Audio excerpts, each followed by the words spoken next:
আজকে আজকে একটা জরুরি কথা বলবো বলে আসলাম। আমার সঙ্গে এই কিছুক্ষণ আগে একটা ভয়ানক ঘটনা ঘটেছে। সেটাই সেটাই তোমাদেরকে এখন শেয়ার করব। এই এই 10 মিনিট আগের কথা। এখন বাজে 3:10।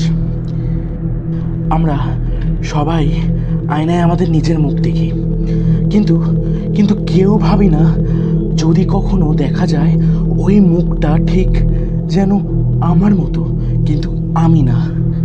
আজ রাতে আমি এই আয়নায় তাকিয়েছিলাম। হঠাৎ হঠাৎ খেয়াল করলাম আমি চোখ না নাড়ালেও আয়নায় আমি নাড়াচ্ছি। সেই মুহূর্তে আমি বুঝলাম ওটা আমি না, ওটা অ্যানাবেলা। ও আমার ছায়া নয়, ও আমার বদলে আসতে চায়। আমি পিছনে সরে আসলাম, কিন্তু আয়নায় আমি এক জায়গাতেই দাঁড়িয়েছিলাম। তার ঠোঁট নড়ছিল, কানে আসছিল না কিছু, কিন্তু কিন্তু ও বলছিল, এখন তুই আমি হব।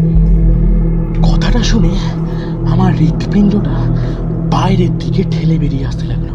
ভয় পেয়েছিলাম ঠিক, কিন্তু কিন্তু নিজের মনটাকে শক্ত করে ফেলেছি।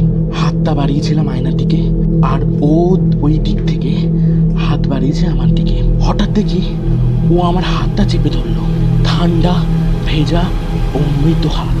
আচমকা আচমকা আমার হাতটা টেনে আয়নার ভেতর টেনে নিল। আমি বুঝতে পারছি না আমি কি এখন আয়নার ভেতরে বন্দি। তাকিয়ে দেখলাম, হ্যাঁ হ্যাঁ, আমি এখন আয়নার ভেতর, আর যে বাইরে দাঁড়িয়ে আছে সে সে হাসছে রাক্ষসের হাসি।